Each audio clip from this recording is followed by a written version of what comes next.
Hi, my name is Alex. I hope you're doing well today. I want to talk about my garden, or my parents' garden that I kind of took over from them after I moved back in after college. I work in habitat restoration and education with Nature Nexus Institute in the Los Angeles area. Habitat restoration is restoring the habitat to what it once was before colonization brought over invasive plants, animals, and diseases. Invasive non-native plants have relatively few checks on them in the form of herbivores, insects, and bacteria that would be present in their native range.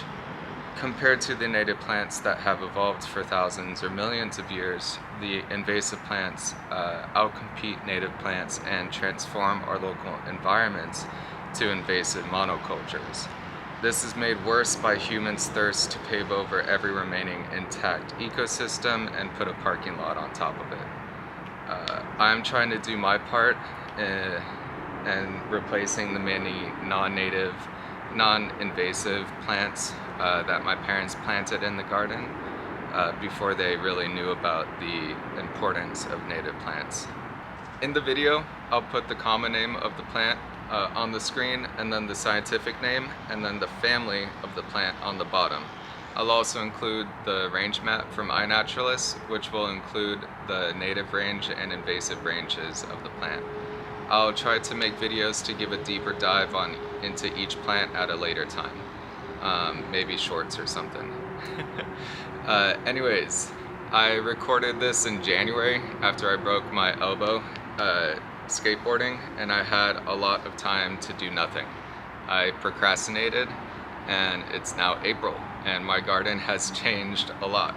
I put plants in the ground, spread fertilizer, and there are many more flowers in bloom. I want to justify a part 2 for this video. I hope to upload these within a week of each other, but finals for my teaching credential program are coming up, so we'll see about that. I hope you enjoy this tour, and I'll see you in part 2. So right next to my workstation is the first part that I started. I bought all of these plants from Theodore Payne nursery before I started growing stuff from seed. So there's all my work stuff, just, you know, extra buckets and stuff. And then I got a sword fern, California sword fern. It's doing pretty well. I come by and water this a lot, as much as I can.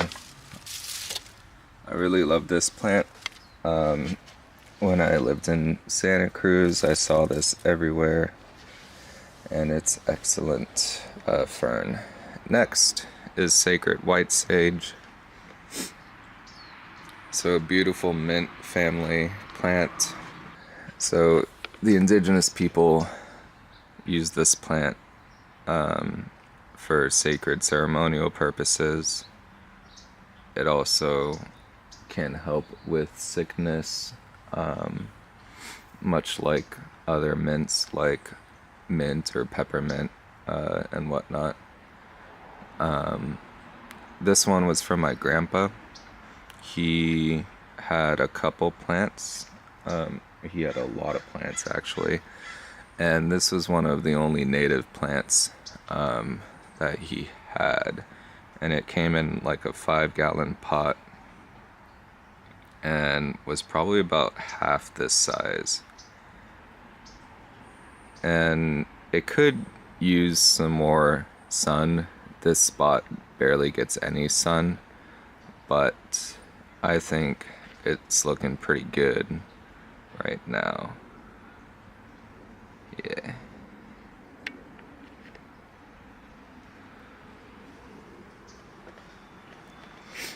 And then there's some moss that I tried growing, a lot like the fern. Every time I water, I come by and give these guys some water. They're looking pretty good. Not native, I think, I don't know. And then we have California wild rose. It's looking pretty dormant right now, but in the summer and springtime it really shoots out and comes back. It hasn't flowered yet, but it should soon. So next up is Red Scarlet Columbine. It has very pretty red flowers, and it's also looking a bit ragged right now, but in the springtime, or when I stop running it over with a hose all the time, it should come back pretty well.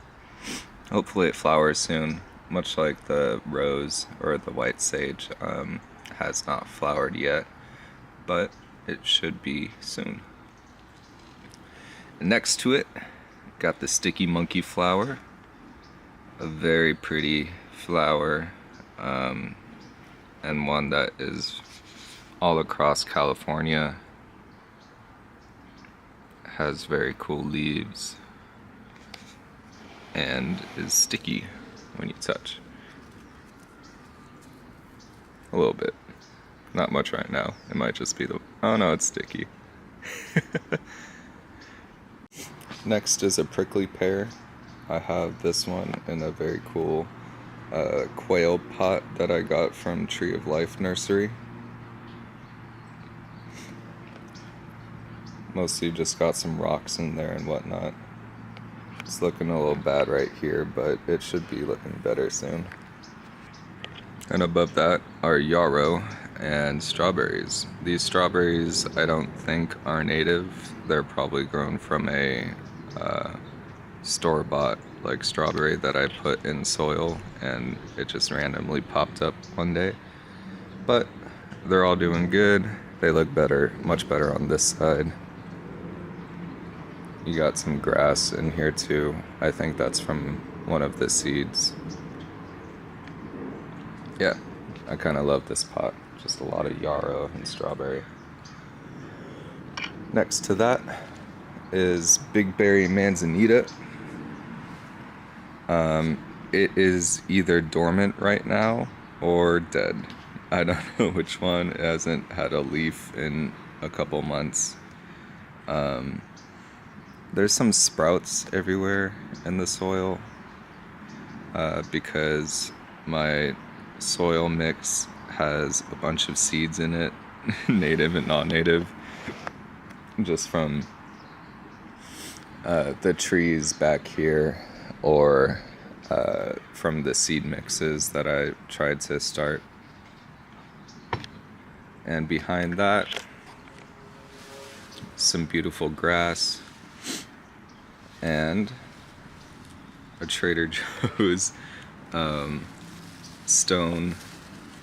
living stone succulent in there. Let's see if I can. Yeah. Ooh.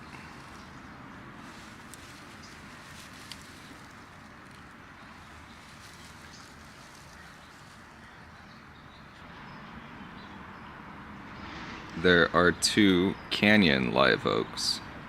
There's one and the other one's over here on that side. Here, let me do this. There you go. So there's one right here, the living stone crop, and another one right there. They haven't grown much, but they're surviving. I think these are the same leaves that I put them in here with, so yeah. And a walnut and a toyon that I tried to propagate from a cutting. It did not work yet, so they're just sticks. And then we got some agaves that I took off, so they're not from seed, but they're just cut from the root. Actually, this one was one of those that grows from the flower, and I just plucked it off the flower part. Yeah, and that will be in the non-native episode. Over here in my rock pile with some more non-natives. Jade, I got coyote gourd or buffalo squash or gourd. These are from a little strip of land that is controlled by the gas company, and I just took some, I opened one up and took some seeds from that and put it all around the garden, waiting for the rains, but the rains have yet to come. So I got some tillandsia in here. That's from Mexico or South America or Central America. More tillandsia right here. And some collard greens, not native. But in these two pots came some milkweed, probably from the seeds that I planted in the soil mix, and never really took that out, but got some great milkweeds. They went dormant right now, so they should come back in the spring or summertime. Here's a better look at that. They were covered in aphids. Narrowleaf milkweed. They become very sticky. Not sticky, but they are sticky. But yeah, in the wintertime they just become sticks. And without water, I think it's in the summer as well. So there used to be collards in this as well, but I cut them because they were covered in aphids. Maybe it's too close. There you go.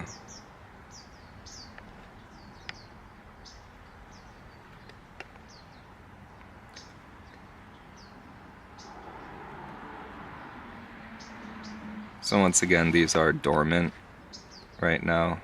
They will come back in the spring. Right next to them is a willow that I took from a cutting.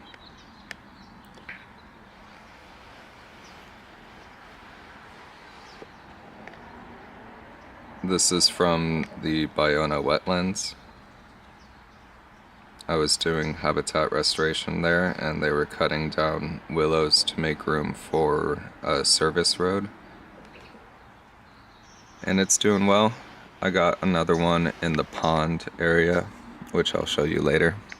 And next to that is a random, probably blackberry. I don't know if it's Himalayan or Californian, probably Himalayan blackberry.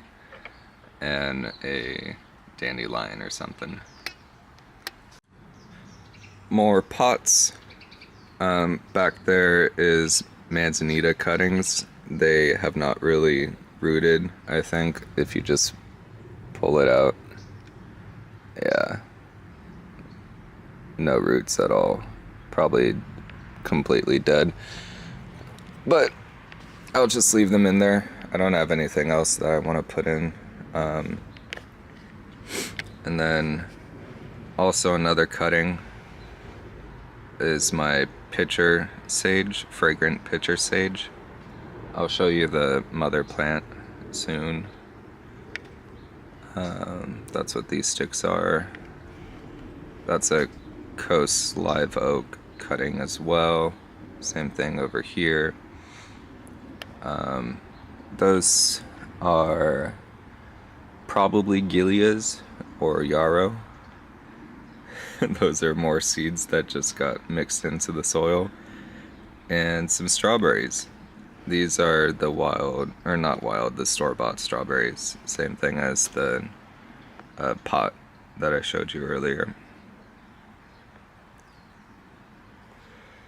Next, got more yarrow. So much yarrow. Yeah, yarrow just grows very, very easily. Probably one of the easiest plants you could grow from seed. And next to that is redbud. Western Redbud. Let's get more over here. I'm on the ground right now. So Western Redbud is a legume of the pea and bean family. It fixes nitrogen and has not grown too much, but I probably just need to put some sand or something on top of it to make that soil a little less rich. Alright. More redbud. I have 1, 2, 3? No, that's the next one. So 1, 2, 3, 4, 5, and 6-ish right there. And then I have Sacred Datura seeds popping up. Or they kind of already popped up, but that's what's in there right now. Maybe also redbud. I don't know what these are. These ones aren't looking too good. Probably would have been better if I put them in the ground. But yeah. That one, I have no idea what it is. I have no idea what this is. Probably gonna iNaturalist that later. Now, all of these are oaks. There's Canyon live oaks from Mount Baldy, like from the pot earlier. They have not grown too much. That one's probably the biggest one of the bunch. I started growing them last year, and so this is about a year's worth of growth in a pot. Don't grow too fast, but they're okay. They're not okay. They're awesome. They're really cool trees and really big acorns, like that big at least, you know.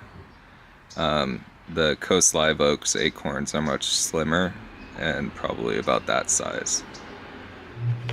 Speaking of, alright, I stopped because the jacuzzi turned on, but it's not turning off, so we're just gonna keep on going. Right here, we got a Coast Live Oak. It's kind of hard to tell the difference between the two, but I figure, like, for the most part, the Coast Live Oak leaves curve in.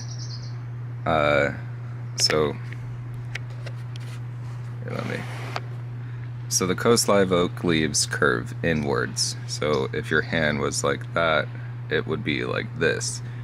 Whereas the Canyon live oaks, well, they got a different color and kind of shape around the edges. Those ones are curved up like this. So Coast Live Oak curved in, Canyon curved up like that. I don't know why, but that's just how it looks in my garden. So Coast Live Oaks, I got these acorns from around LA, different schools that I work at, and probably Baldwin Hills as well. So I counted earlier, and let me just come back to what the count total, but I'll show you all of them.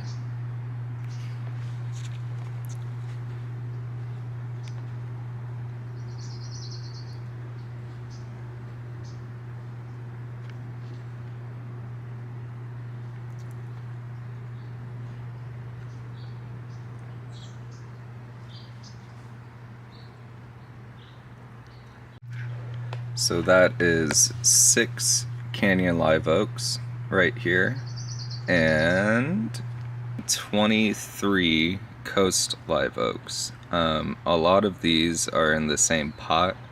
Like this one has three, maybe even 4 different plants, different individuals. I ran out of pots. Ran out of soil. I didn't run out of pots, I ran out of soil mostly.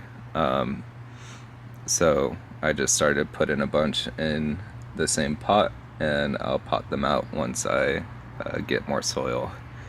It's also kind of variable if the acorns actually germinate.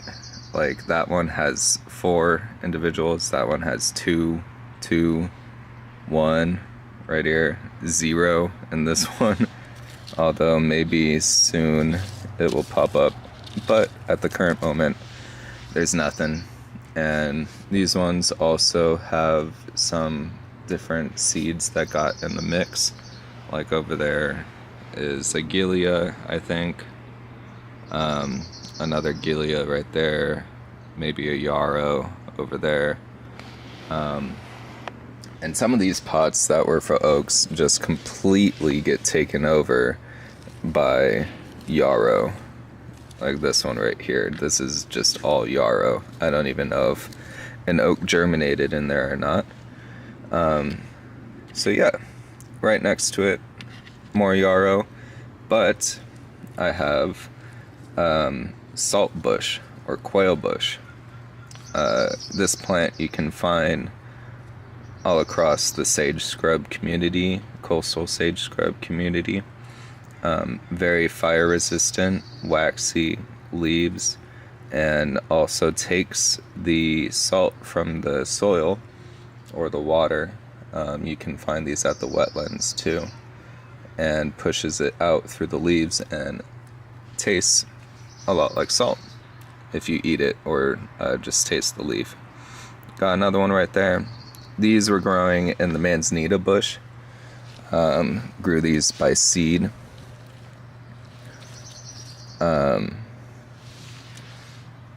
And I had to separate them because I think they were squishing the manzanita. And next to all of those is the poppy, California poppy.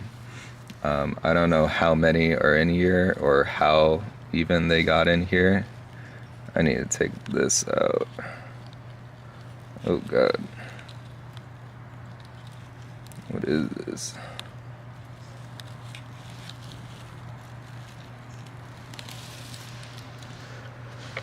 I think this is called nursery watercress or something. I don't know. It's invasive. Boo. Yeah. California poppy. Last year I had tons of these. This year, not so much because there has been no rain. This one used to have California coastal bush sunflower. Those probably got squished by the yarrow in here. As you can see, there is way too much yarrow for this pot, but I'm just probably gonna leave it in there. That's a lot to put in the ground.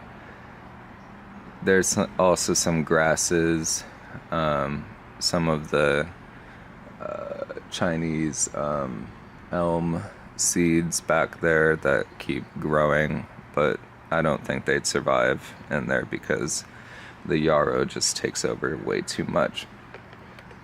Next, I got a little lizard perch. I've really tailored the garden for lizards. I have logs and rocks everywhere. So there's those. There's this one right here, and that one going all the way down, all the way over there. In the summertime, they'll start coming out again, maybe in the spring. Yeah. Over here is bird's eye Gilia. Very pretty purple flowers. You can see a bunch over here.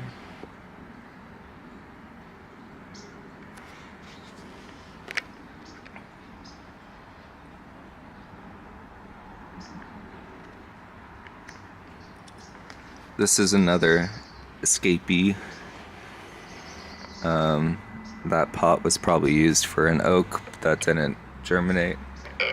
And same with this one right here, although it's not flowering yet. This was the first one to flower. Yeah, they seed very, very easily. So that's why I put it over here, so that it can seed into the garden. And speaking of, we're on to the garden now. Hi, thank you for making it to the end of the video, and I hope to see you in part 2.